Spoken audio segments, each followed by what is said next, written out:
King's Game. A show so hilariously bad and disappointing that it made me want to start reviewing anime. The episode reviews I made early on were supposed to lead up to this, and I still have the notes I took over a year ago on a rewatch, but I don't really do things that way anymore. This series stars self-insert Nobuaki Kanazawa, and yeah, that's the author's name, starting a new life at a new school and slowly opening up to his classmates. And one day, a strange text message arrives that the entire class writes off as a really bad attempt to get at a classmate. But it's not, and she knows it. The first half or so of this show's episodes, or at least half, but usually almost entirely, flashbacks to the first manga series, as this one's present takes place in the sequel, King's Game Extreme. Those flashbacks present generally better characters in more interesting situations, as many, at least Nobuaki, have some hope to escape.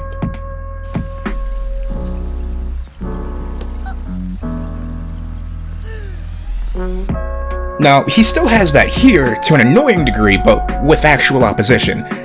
I'm going to straight into spoilers here because I don't recommend anyone actually watch this unless you're going to laugh at it with a group of people. Natsuko Honda has also lived through a King's Game. Unlike Nobuaki, who basically lived through a combination of self-insert protection fields and characters throwing themselves at him, had to actually directly kill.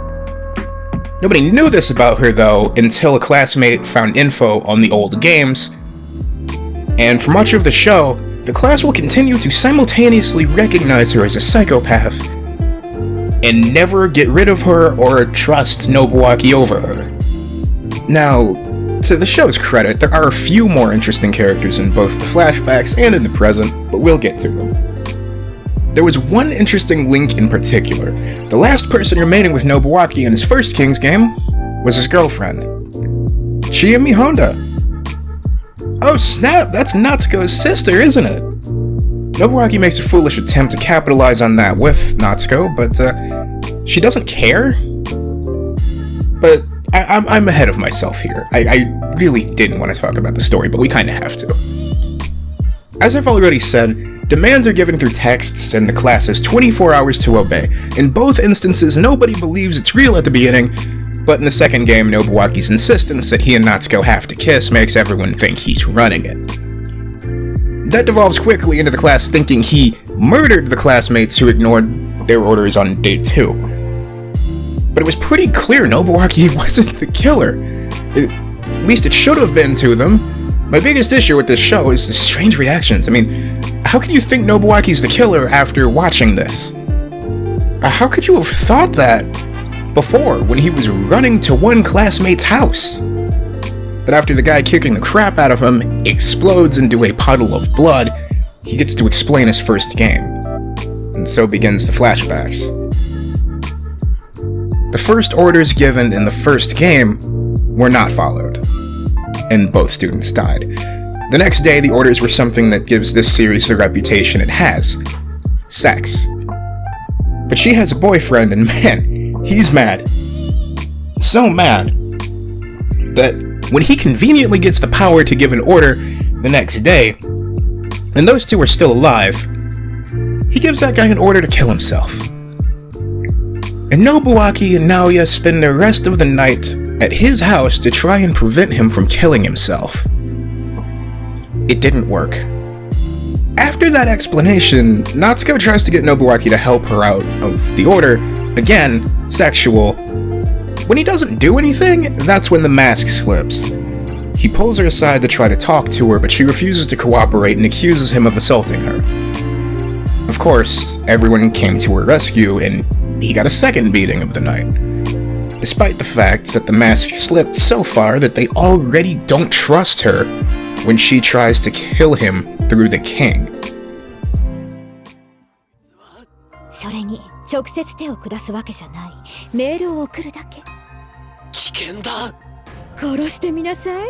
とても気分がいいはずよ。ざまあ見ろってね。てるくん、なっちゃんの様子。 The next flashback involves a popularity contest that devolves into Nobuaki trying to keep Naoya alive, and their classmate promising sexual favors for votes. One of the funniest scenes of this show is here, her killing herself after losing. The punishment, though, wasn't death. The next order was for Naoya and Chiyomi to have sex. Something none of these three people wanted, but Nobuaki forced them to follow. Or he locked them in a room, at least. In the present, Nobuaki's been carted off by someone smart enough to know he isn't the killer, and phones have been shuffled around.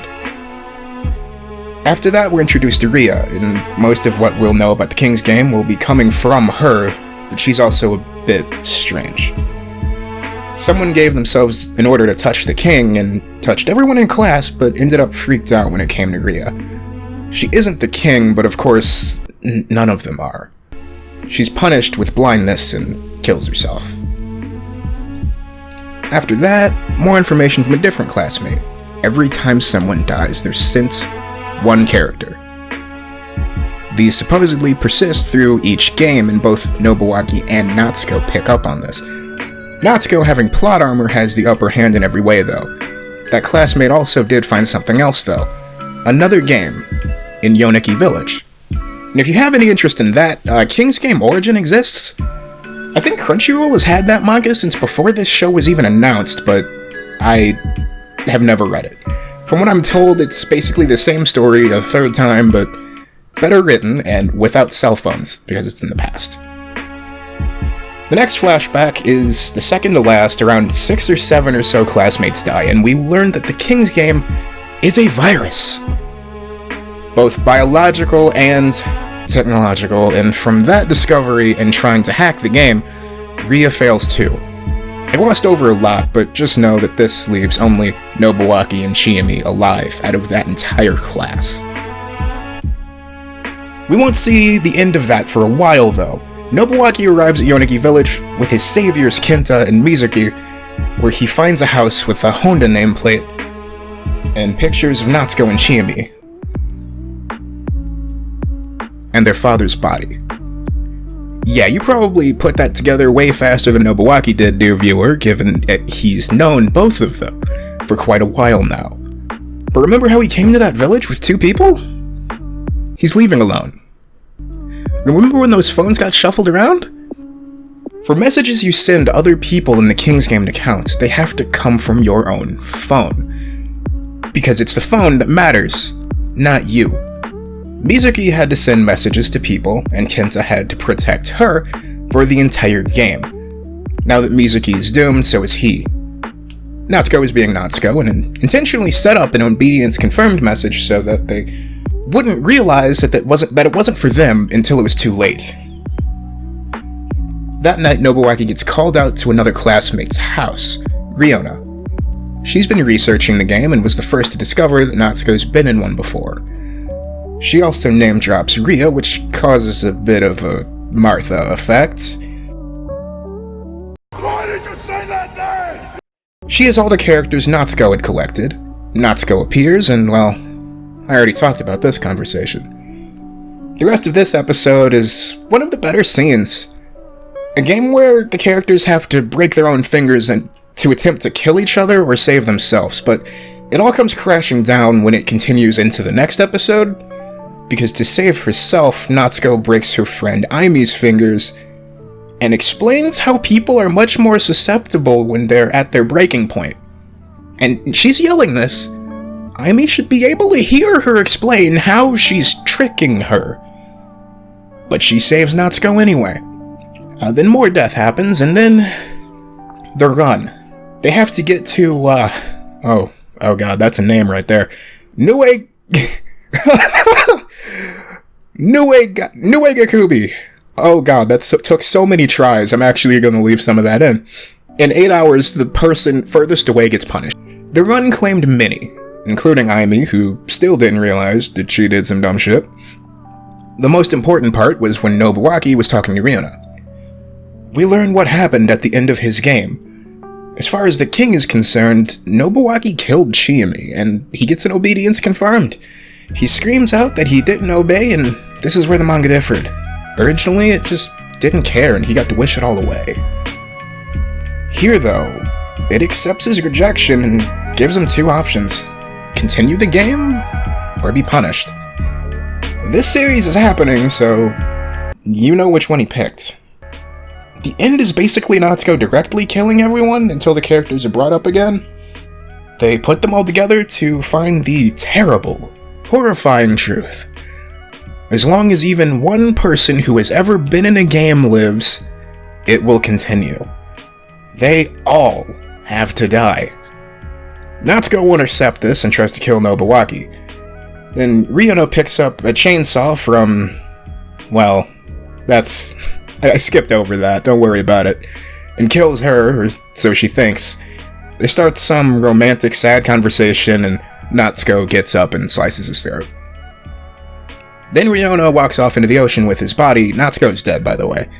And after the ending plays, a game starts somewhere else, and to be continued flashes on the screen.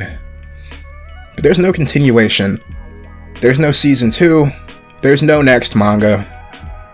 But look, this isn't the worst anime I've ever seen, and not the worst adaptation I've ever seen. That's still Pupa.